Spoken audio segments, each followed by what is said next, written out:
బంధువులని అమ్మేసే వదినమ్మ. రావుతంపాడు అనే ఊళ్ళో చెన్నకేశవ అనే మధ్యతరగతి పెద్ద మనిషి ఉన్నాడు. అతను ఎంతో కష్టపడి తన కొడుకు రవిని, కూతురు పావనిని కుదిరినంతవరకు చదివించాడు. ఆ తరువాత తండ్రి కష్టం అర్థం చేసుకున్న ఆ పిల్లలిద్దరూ తండ్రి మీద భారం తగ్గాలని ఏవో చిన్న చిన్న పార్ట్ టైం జాబ్స్ అవి చేసుకుంటూ చదువుకుంటున్నారు. అలా అందరూ కలిసి సంపాదించుకుంటున్న డబ్బుని తమ సొంతింటి కలను తీర్చుకోవడానికి కూడబెడుతున్నారు. ఒకసారి కూతురు పావని తన తల్లి కాంతంతో ఇలా అంటుంది. అమ్మా, కనీసం ఈసారైనా ఇంటి కోసం పోగైన డబ్బుని ఇంటి కోసమే వాడదామమ్మా. మీ మంచితనాలు అవి ఉంటే మనం ఇల్లు కొనుక్కున్నాక చూసుకుందాం. బాగుందే, గుడ్డొచ్చి పిల్లనెక్కిరిచిందని మేమేం చెయ్యాలో నువ్వు మాకు నేర్పుతున్నావా? నీకు అంతగా ఇబ్బందిగుంటే నువ్వు సంపాదించిందంతా పక్క పెట్టుకో. కనీసం అది నీ పెళ్లికైనా ఉపయోగపడుతుంది. అంతేగాని మాకు శుద్ధులు చెప్పక. అసలు నేనేం చెప్పాలనుకుంటున్నానో అర్థమవుతుందా నీకు? మనమేమో ఇంతమంది కలిసి తేనెతీగల్లాగా చచ్చి చెడి డబ్బులు కూడబెట్టుకుని సొంతంగా ఇల్లు కొనుక్కోవాలని కూడబెడుతుంటే ఎవరో ఒక బంధువులు వచ్చి ఒక ఏడుపేడ్చి ఏదో కష్టం చెప్పుకోగానే నాన్న కరిగిపోతాడు. మనం కూడబెట్టింది అప్పుగానో చేబదులుగానో వాళ్ళకిచ్చేస్తాడు. అక్కడ వాళ్ళ అవసరం తీరుతుంది గాని మన ఇంటి కల మాత్రం ఎప్పటికీ అలాగే ఉండిపోతుంది కదే. చాలే, ఇక నోరు మోత్తావా? ఎవ్వరి గురించి ఏమీ ఆలోచించకుండా నీలాగా ఒంటిగా సొంటు కొమ్ములాగా ఆలోచించమంటావా? కుటుంబం అన్నాక కొన్ని మొహం ఆటాలు, కొన్ని బంధుత్వాలు ఉండాలే. అలా ఉన్నప్పుడే మన మంచికైనా చెడుకైనా నలుగురు వచ్చి పోతా ఉంటారు అంటూ తన ఉద్దేశాన్ని కూతురికి చెప్పింది. ఈ విధంగా అప్పటికే ఒకసారి బంధువుల వల్ల ఇబ్బంది కలిగినందుకు కాస్త జాగ్రత్తగా ఉండమని కూతురు పావని చెప్పినా తమకున్న మొహమాటాలు, తప్పని పరిస్థితుల వల్ల కాంతం అందుకు మాట వరుసకైనా ఒప్పుకోలేదు. ఇలాగే రోజులు గడుస్తున్నాయి. కళ్యాణం వచ్చినా కక్కొచ్చినా ఆగదన్నట్టు బంధువుల్లో ఒకరు కాంతం కొడుకు రవికి తమ బంధువుల్లో నుంచే మీనాక్షి అనే పిల్ల సంబంధాన్ని తీసుకొచ్చారు. అన్నీ నచ్చటంతో ఇల్లు కట్టుకోవాలి లేదా కొనుక్కోవాలి అని అనుకుంటున్న ఆ ఇంట్లోకి కొత్త కోడలొచ్చేసింది. ఈసారికి తమ సొంత ఇంటికల తీర్చుకోవడానికి మరో చెయ్యి తోడైంది. మీనాక్షి కూడా మధ్యతరగతి కుటుంబంలోనే పుట్టిన పిల్ల కాబట్టి కష్టసుఖాలు ఆమెకు తెలుసు. అందుకే తన వంతుగా వర్క్ ఫ్రం హోం జాబ్ చేస్తూ అత్తగారి కుటుంబానికి ఉన్న సొంతింటికల నెరవేర్చటంలో తన వంతు పాత్రని పోషిస్తుంది. అలా రోజులు గడుస్తున్నాయి. ఇంటికొచ్చిన వదినమ్మ పద్ధతి, ఇంటిని నడిపే తీరుకి ఇంట్లో అందరూ ఫిదా అయిపోయారు. అందుకే ఆమె ఏం చెబితే అదే అందరూ ఫాలో అవుతూ వచ్చారు. ఒకసారి కాంతం, ఆమె భర్త ఇద్దరూ కూర్చొని మాట్లాడుకుంటున్నారు. మరిప్పుడు ఏం చేద్దాం అనుకుంటున్నారండి? వాళ్ళు మనుషులు ఎలాంటి వాళ్ళైనా మన వాళ్ళన్నాక మరి మనం తోడుగా నిలబడాలి కదా. నువ్వన్నది నిజమేనే కాంతం. కాని ఇలా వాళ్ళిబ్బందుల్లో ఉన్నారు, వీళ్ళిబ్బందుల్లో ఉన్నారని ఇప్పటికే మనం రెక్కలు ముక్కలు చేసుకుని కూడబెట్టింది ఒకసారి బయటికిచ్చాం. ఆ తర్వాత ఆ డబ్బు మెల్లిగా అప్పుడింత వాళ్ళు తిరిగిచ్చేసినా అదంతా పులుసులోకి పోయింది.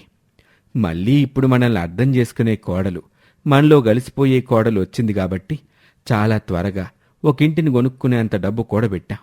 కాని ఇప్పుడు ఇట్లాంటి మోహమాటం వచ్చి పడింది. ఏం చెయ్యాలో అర్థం కావటం లేదే అని ఆ భార్యాభర్తలిద్దరూ మాట్లాడుకుంటూ ఉండగా కోడలు మీనాక్షి, కాంతం దంపతులిద్దరూ వేసుకోవాల్సిన మందులు, మంచినీళ్లు తీసుకొచ్చి ఇస్తూ ఇలా అంటుంది. మావయ్య, అత్తయ్య, మీరు డిన్నర్ చేసి చాలాసేపు అయింది. ఇవిగోండి, రాత్రికి వేసుకోవాల్సిన ఈ టాబ్లెట్స్ వేసుకుని కాసేపు వాకింగ్ చేసేసి పడుకోండి. రామ్మా కోళ్ళ, ఆ మందుల సంగతే గుర్తుండదేంటో నాకు. అందుకే కదా మావయ్య, వయసైపోతున్న అత్తమామల్ని చక్కగా చూసుకోవడానికే కదా దేవుడు కోడలు అనే మనిషిని పంపేది ఆ కుటుంబంలోకి. చాలే ఊరుకోవే. ఏనాడైనా నిన్ను అలా పని మనిషిలా చూసావంటే మేము. అయ్యో, నేను జోక్ చేస్తే మీకు అలా అర్థమైందా అత్తయ్య? అయితే మీరిద్దరూ కూల్గా లేరు, ఏదో డిస్టర్బెన్స్లో ఉన్నారు. సరే, ఏదైనా ఉంటే రేపు ఆలోచించుకుందరు. ముందు ఈ టాబ్లెట్స్ వేసుకుని మంచినీళ్లు తాగి కాసేపు వాకింగ్ చేసొచ్చి పడుకోండి అంటూ తన అత్తమావలికి చెయ్యాల్సిన సేవలు చేసేసి వెళ్ళిపోయింది. కాని అత్తమావలు ఏదో టెన్షన్లో ఉన్నారని అర్థం చేసుకుని అదేంటో కనుక్కుందామని మరదలు పావని దగ్గరకు వెళ్లి ఆరా తీస్తే ఆమె తన వదినమ్మతో ఇలా అంటుంది. ఏం చెప్పలదునా, మన బంధువుల్లో గోపాలం మావయ్య అని ఒకరున్నారు. వాళ్ళు మామూలుగానే చాలా సెల్ఫిష్లు. అందుకే వాళ్లతో బంధువులందరూ చాలా జాగ్రత్తగా ఉంటారు. అలాంటిది వాళ్ళకి ఇప్పుడేవో డబ్బు అవసరం పడిందని నాన్నని డబ్బు సర్దమన్నారంట. నాన్నిప్పుడు ఏం చేయాలా అని ఆలోచిస్తున్నాడు. వాళ్ళ అవసరం అంత ముఖ్యమైనది అయితే ఏదోలో సర్దిస్తే పాయే. వాళ్లకంత సీరియస్ అవసరాలేమీ ఉండవద్దినా. ఇప్పుడు మన ఇంటికి నువ్వు వచ్చావు కదా, మేమేదో నువ్వు తెచ్చిన దాంతో బాగుపడిపోతున్నావు అనుకుని ఈ వేషాలు, అంతేగాని నిజంగా అవసరాలేమీ వాళ్ళకుండవు. ఎందుకంటే వాళ్ళ కొడుకులిద్దరూ ఫారెన్లో గ్రీన్ కార్డ్ హోల్డర్స్గా బాగానే సంపాదిస్తూ ఉంటారు. ఇండియాలో ఆల్మోస్ట్ ప్రతి సిటీలో వాళ్ళిద్దరూ ఒక్కో ప్రాపర్టీ కొని పడేశారు. అంత రిచ్చొదిన వాళ్ళు. అయినా సరే వీళ్ళ బుద్ధులు పక్కవారి ఎదుగుదల మీద పడి ఏడ్చే బుద్ధులు. ఒకవేళ మనం డబ్బివ్వనంటే బంధువులు మనం తల ఎత్తుకోలేకుండా చేస్తారు. అందుకే ఏం చేయాలా అని నాన్న ఆలోచిస్తున్నాడు. అలా అని వాళ్ళకి మనం ఇంటి కోసం కూడబెట్టిన డబ్బులు ఇస్తే మళ్ళీ అవి ఖర్చు అయిపోతే కానీ మనకి సొంతిల్లు అమరదేమో వదినా అంటూ తమని ఇబ్బంది అంచుల్లోకి లాగిన ఆ టిపికల్ బంధువులకి పర్మినెంట్గా బుద్ధి చెప్పాలనుకుని ఆ మరునాడే తన మామగారి దగ్గరికి వెళ్ళిన మీనాక్షి ఇలా అంటుంది. మావయ్య, మన సమస్య నాకు పావని చెప్పింది. ఇప్పుడు వాళ్ళకి సర్దడానికి మనకి డబ్బులు కావాలి, అంతే కదా. నా ఫ్రెండ్ సంధ్య అని ఉంది, వాళ్ళది వడ్డీ వ్యాపారమేలేండి. మనం కావాలంటే డబ్బు దాని దగ్గర తీసుకుని ఇప్పించొచ్చులేండి. మెల్లిగా వాళ్ళ అప్పు వాళ్ళే తీర్చుకునేలా ఏర్పాటు చేద్దాం. అలా అయితే మనమేమి లాస్ అవ్వం, వాళ్ళు కూడా అవసరం తీరుతుంది కదా అని చెప్పి తన ఫ్రెండ్ సంధ్య దగ్గర ఆ టిపికల్ బంధువులు గోపాలం దంపతులకి అగ్రిమెంట్ల మీద డబ్బులు ఇప్పించింది మీనాక్షి. మామూలుగానే తమ స్వార్థం తప్ప మరేమీ పట్టని ఆ గోపాలం దంపతులకి ఈ మీనాక్షి పిచ్చిదానిలా అనిపించింది. అందుకే తీర్చాల్సిన అప్పుని ఎగ్గొట్టేస్తే మీనాక్షి మధ్యలో ఉన్నందుకు కట్టుకుంటుందిలే అనుకున్నారు. కానీ ఈ కోడలు కంచు అని వాళ్ళకి తెలియదు కదా. అందుకే 2 నెలల వడ్డీ డబ్బులు పంపకుండా గమ్మున ఉన్నాక ఒకరోజు సంధ్య 2 కిరాయి రౌడీల్ని వెంటేసుకెళ్లి గోపాలం దంపతుల్ని ఎత్తుకొచ్చేసింది. ఆ తర్వాత మీనాక్షికి కబురు పెట్టింది. మీనాక్షి వచ్చాక గోపాలం ఇలా అంటాడు. ఏమమ్మా, ఏంటి మీ ఫ్రెండ్ మమ్మల్ని ఇట్లా ఎత్తుకొచ్చేసింది? ఇడిచిపెట్టమని తనతో చెప్పు. అలా ఎలా వదిలేస్తుంది బాబాయ్? మీకు నేను ఇప్పించిన డబ్బు మిమ్మల్ని తాకట్టు పెట్టే ఇప్పించాను. ఇప్పుడు తన వడ్డీ తనకివ్వకపోతే మిమ్మల్ని స్వాధీనం చేసుకోవడం ఏంటి? అమ్మేసుకోవచ్చు కూడా, లేదా వేలమైన వేయచ్చు.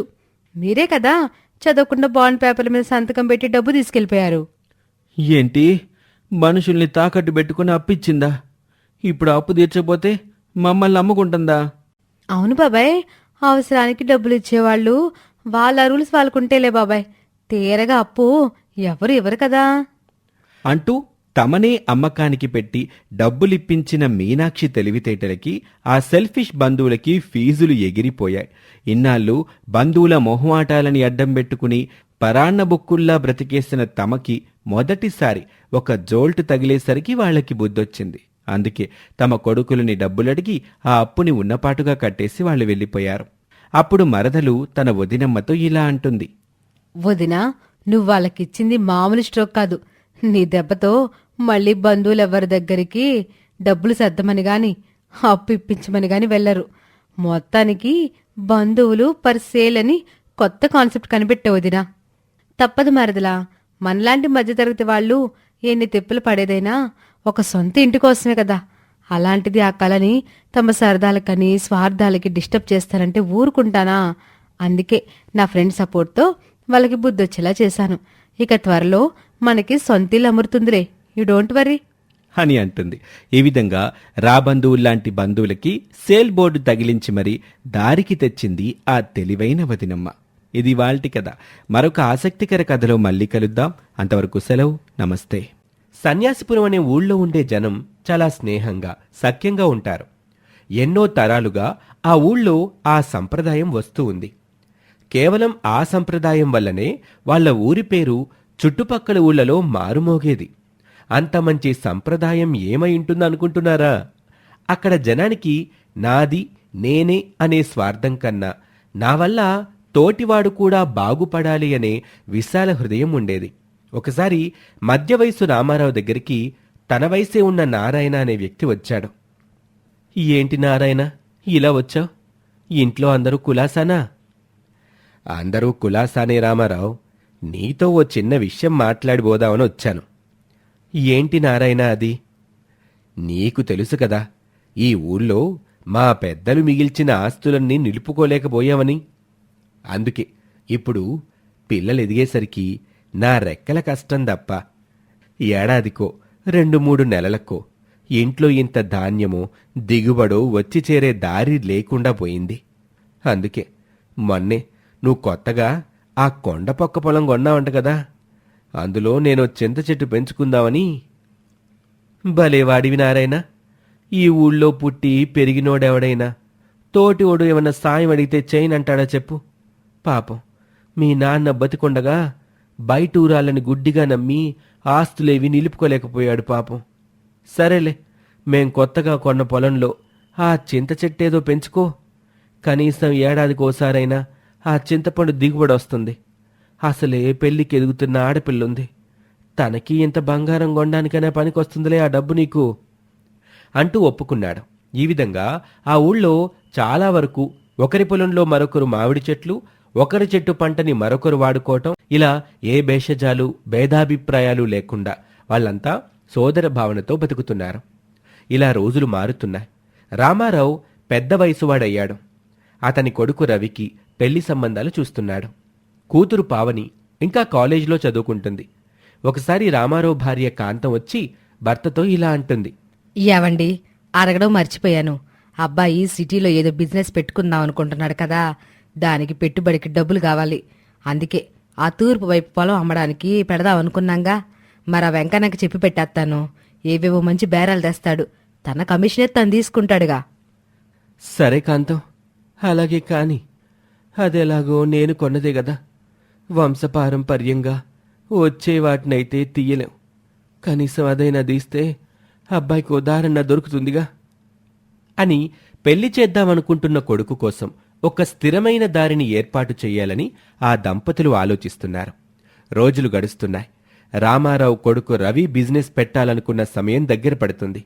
కాని ఆ తల్లిదండ్రులు ఇంకా డబ్బులు సమకూర్చపోయేసరికి అతనికి విసుగొచ్చేస్తుంది. అమ్మా, ఇంకా ఎన్ని రోజులే ఇలా నేను వెయిట్ చేయాలి? అవతల నేను ఏ సీజన్ని బేస్ చేసుకుని బిజినెస్ చేయాలనుకున్నానో ఆ సీజన్ దగ్గర పడుతుంది. మీరు చూస్తే ఇంకా డబ్బులు అరేంజ్ చేయట్లేదు. అసలు మీ వల్ల అవుతుందా లేదా చెప్పండమ్మా, నాకు టైం వేస్ట్ చేయకండి. అబ్బా, అలా ఏం లేదు నాన్న. నీకు తొందరలోనే డబ్బులు ఇచ్చేస్తాం. నువ్వేం టెన్షన్ పడమాక అంటూ అప్పటికీ తన కొడుక్కి సర్ది చెప్పి పంపించింది. ఆ తర్వాత కాంతం, రామారావు ఇద్దరూ మాట్లాడుకుంటూ ఉంటారు. ఏవండి, అబ్బాయి బాగా గొడవ చేస్తున్నాడండి. ఆ పొలం మీ డబ్బులు ఎప్పుడిస్తారని అడుగుతున్నాడు. అసలు ఆ గొడవ ఎంతవరకు వచ్చిందేంటి? ఎంతవరకు ఏంటిలే కాంతం, మన పొలంలో ఉన్న ఆ నారాయణ పెంచుకున్న చింత చెట్టు వల్లే ఈ జాప్యం అంతా. పాపం నారాయణ కుటుంబంలో అతని మనవరాలు మిగిలిందని విన్నాంగా.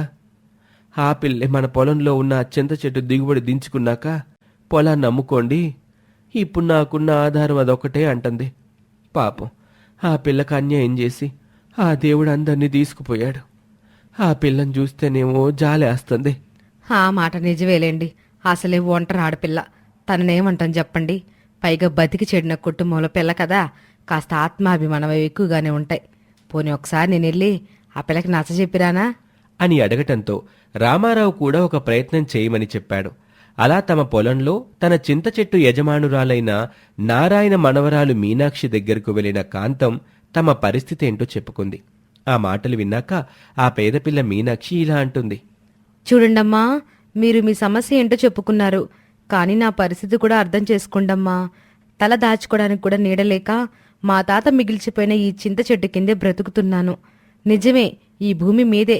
ఒకనాడు మీ మంచి మనసు వల్ల మమ్మల్ని ఇందులో ఉండనిచ్చారు. కానీ ఇప్పుడు ఇలా ఉన్నపాటుగా వెళ్ళిపోమంటే ఎలా అమ్మగారు?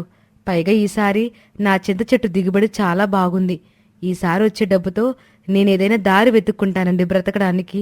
కొద్దిగా దయ చూపించండమ్మా అంటూ మీనాక్షి బ్రతిమాలేసరికి అసలే జాలిగుండె మనుషులు గదా, అందుకే కరిగిపోయి ఇంటికి వెళ్ళిపోయింది కాంతం. కాని మీనాక్షి మాట తీరు నడవడిక అవి చూశాక అనిపించింది కాంతానికి, అలాంటి చక్కటి పిల్ల తమ ఇంటికి కోడలైతే ఇద్దరి సమస్యలు తీరిపోతాయి కదా అనుకుంది. అందుకే తన ఉద్దేశాన్ని భర్తతో చెప్పింది. స్వతహాగా ఎదుటివారి మనసుని కష్టాన్ని అర్థం చేసుకునే గుణమున్న మనుషులు కావటంతో ఇప్పుడు తమకొచ్చిన సమస్య తీరటానికి ముందు వెనక ఎవ్వరూ లేని ఒక ఒంటరి ఆడపిల్లని ఆదుకోవటానికి మీనాక్షిని తమ ఇంటికి కోడల్ని చేసుకోవటానికి ఒప్పుకున్నారు. కాని ఈ విషయానికి ఈ పరిస్థితుల్లో తమ కొడుకు రవిని ఎలా ఒప్పించాలా అనుకున్నారు. అప్పుడు ఆ ఇంటి ఆడపడుచు పావని తన తల్లిదండ్రులతో ఇలా అంటుంది. ఏంటి నాన్న ఇది? ఈ విషయానికి అన్నయ్య ఎలా ఒప్పుకుంటాడనుకుంటున్నారు? మన అమ్మకం పెట్టిన పొలం అమ్ముడు కాకపోవడానికి ఆ పొలంలో తిష్ట వేసిన అమ్మాయే కారణం. అది లేట్ అవబట్టే కదా అన్నయ్య కొత్త బిజినెస్కి లేట్ అవుతుంది. అవతల సీజన్ దగ్గర పడుతుందనే టెన్షన్లో అన్నయ్య ఉన్నాడు. మరిప్పుడు తనకు అడ్డుపడుతున్న ఆ పిల్లని తెచ్చి పెళ్లి చేస్తానంటే అన్నయ్య ఎలా ఒప్పుకుంటాడే అని ఆ ఆడపడుచడిగిన ప్రశ్నకి ఆ తల్లిదండ్రుల దగ్గర సమాధానం లేదు. అలా వాళ్ళందరూ ఒక కన్ఫ్యూజన్ స్టేట్లో ఉన్నప్పుడే అక్కడికి రవి వచ్చాడు. అమ్మా, నాన్న, మీరెందుకంత టెన్షన్ ఫీల్ అవుతున్నారు? మీరనుకున్నట్టే మన పొలంలో చింత చెట్టున్న మీనాక్షిని పెళ్లి చేసుకోవటం నాకిష్టమే అని చెప్పేసరికి ఆ తల్లిదండ్రులు సంతోషించారు. కాని ఆ ఆడపడుచు పావని మాత్రం షాక్ అయింది. ఇక కొడుకు పెళ్లికొప్పుకునేసరికి కాంతం వెళ్లి వెంటనే మీనాక్షిని ఒప్పించింది.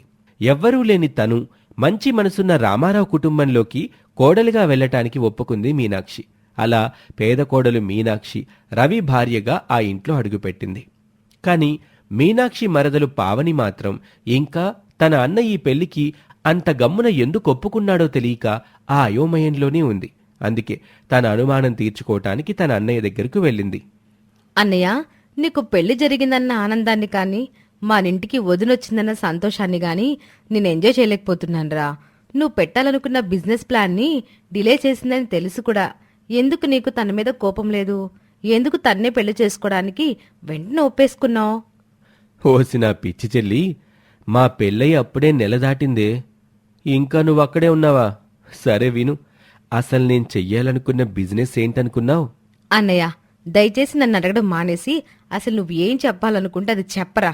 నువ్విచ్చిన షాక్కి నా బుర్రే పనిచేయడం లేదు. నేను చెయ్యాలనుకున్నది ఫారెన్కి చింతపండు ఎక్స్పోర్ట్ చేసే బిజినెస్సే. మన ఇండియాలో దొరికే కొన్ని రకాల చింతపండుకి ఫారెన్లో చాలా డిమాండ్ ఉంది. అలాంటిది మీ వదిన వాళ్ల తాత నారాయణ మన పొలంలో పెంచిన ఆ చింత చెట్టు చాలా ఏన్షియంట్ ఇండియన్ బ్రీడ్ చింతపండు. ఆ రకం చింతపండు 400-500 సంవత్సరాల క్రితం మాత్రమే ఉండేది. ఆ తర్వాత ఆ విత్తనం అంతరించిపోయింది. కాని వాళ్ళ తాత ఎలా సంపాదించాడో కానీ ఆ ఓల్డ్ బ్రీడ్ విత్తనాన్ని సంపాదించాడు. అంటే ఇప్పుడు కేవలం ఆ చింత చెట్టుకి ఓనర్ కనుకే నువ్వు వదిన్ని పెళ్లి చేసుకున్నావా? నువ్వు ఎలా అయినా అనుకో చెల్లి, నాకీ బిజినెస్లో ఎలా ఎదగాలో తెలుసు. అలాంటిది అంత A1 బ్రాండ్ ప్రోడక్ట్ నా పొలంలో ఉంటే దాన్ని నేనెందుకు వదులుకుంటాను? అందుకే ఆ పిల్ల ఈ ఇంటికి కోడలిగా అమ్మా నాన్నలకి ఓకే. నేను ఈ అమ్మాయిని కాకపోయినా ఇంకో అమ్మాయినైనా పెళ్లి చేసుకోవాలి కదా. అందుకే అమ్మా నాన్నకి నచ్చిన పిల్లని చేసుకుంటే వాళ్ళు హ్యాపీ. మన పొలంలో ఉన్న ఆ ప్రోడక్ట్తో నా బిజినెస్ సక్సెస్ అవుతుంది. దుర్మార్గుడా, అంటే నువ్వు పేద వదినమ్మని చేసుకున్నది తన చింత చెట్టును చూసా. ఈ విషయం తెలియక నేను జుట్టు పీక్కుంటున్నానరా కోతి. సర్లే, నువ్వు ఏ ఉద్దేశంతో చేసుకున్నా వదినమ్మ అయితే చాలా మంచి అమ్మాయి.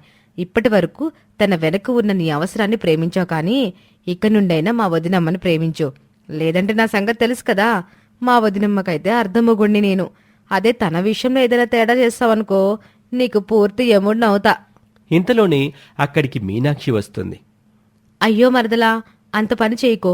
మీ అన్నయ్య అలా అంటున్నారు, కానీ ఆయన నన్ను ఎప్పుడో చూసి ఇష్టపడ్డారంట. అందుకే నన్ను పెళ్లి చేసుకున్నారంట. ఆయన పర్సనల్ డైరీలో నేను చదివాను. కాబట్టి మీ అన్నయ్య సంగతి చూడ్డానికి నాకు సగం షేర్ ఇవ్వవా ప్లీజ్? తనతో పెళ్ళైపోయింది, తనకి పెళ్ళని అయిపోయింది కదా. మొగుడిని ఏమీ అనకుండా వదిలేస్తే సమాజం సరదాగా వేసుకునే మొగుడు పిల్లల జోక్స్కే అవమానం. అందుకే మీ అన్నయ్యతో ఆడుకోక తప్పదు మరి అని మీనాక్షి అన్న మాటలు వినగానే రవికి చెమటలు పట్టేశాయి. ఎంతైనా కోరి కోరి తెచ్చుకున్న భార్య కదా, ఏమన్నా పడక తప్పదు. ఈ విధంగా ఒక పేద వదినమ్మకి మిగిలిన చింత చెట్టే ఆమెకు ఒక కుటుంబాన్ని, చక్కటి బంధాలని ఇచ్చింది. ఇది వాల్టి కథ. మరొక ఆసక్తికర కథలో మళ్ళీ కలుద్దాం. అంతవరకు సెలవు, నమస్తే. సువర్ణ దొరబాబుతో మాట్లాడుతూ ఉంటే సడన్గా ఆ గదిలోకొస్తుంది రుక్మిణి. రుక్మిణిని చూసి అవాక్కవుతుంది సువర్ణ.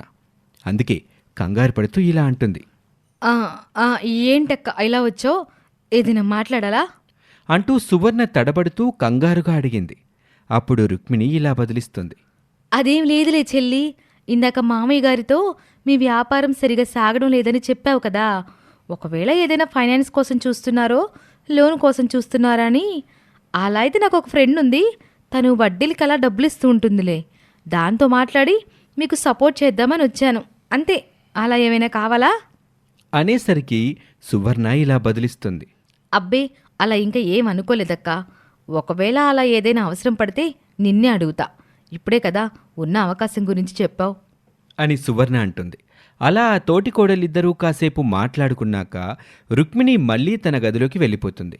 సువర్ణ హమ్మయ్య అనుకుంటుంది. గదిలోకి వెళ్ళిన రుక్మిణితో ప్రభాకరం ఇలా అంటాడు. రుక్మిణి, నువ్వేం చేస్తున్నావో నీకు అర్థమవుతుందా? నీకేం చెప్పాను? అమ్మా నాన్నలకి కోపం వచ్చేలా ఏ పనులు చేయొద్దని చెప్పానా? మళ్ళీ ఇందాక నాన్నగారు ఇంటి ఖర్చులు చూసుకోమంటే అలా ఎందుకు అడ్డుపడి చెప్పావు? నువ్వలా సడన్గా అనేసరికి ఏం మాట్లాడాలో నాకు తెలియలేదు. పైగా ఏ ఉద్దేశంతో నువ్వు అలా అన్నావో కూడా నాకు తెలీదు. అందుకే నీకు వంత పాడాను. అక్క నీకు నాకు మాట తేడా వస్తే మనమే వెధవలమయ్యేదని అలా చేశాను. అసలు నీ ఉద్దేశం ఏంటి? మనం వచ్చిన పనేంటి? నీకేమైనా గుర్తుందా? అని ప్రభాకరం భార్య మీద కోపడతాడు. అప్పుడు రుక్మిణి ఇలా అంటుంది. చూడండి, మనం వచ్చిన ఉద్దేశం అవన్నీ పక్కన పెట్టండి. నిజానికి నేను మీతో ఇక్కడికి వచ్చేటప్పుడు స్వార్థంతోనే వచ్చాను. కానీ మా వీరభద్రం పెదనాన్ని చూశాక, ఆయన మాటల్లో మావయ్య గారి గురించి పడుతున్న తపన చూశాక వాళ్ళ మధ్య మాట మిగిలే పనులేవి చేయకూడదనుకున్నాను.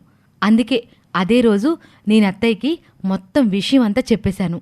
ఏ విషయమంతా చెప్పేశావు? త్వరగా చెప్పవే. ఏం చెప్పావు అమ్మతో? అని ప్రభాకరం కంగారుగా అడుగుతాడు. రుక్మిణి ఆ రోజు జరిగిన విషయం చెప్పటం మొదలు పెడుతుంది. ఆ రోజు లలిత గదిలో ఉంటే రుక్మిణి అత్తగారి దగ్గరికి వెళ్తుంది. అప్పుడు రుక్మిణి ఇలా అంటుంది.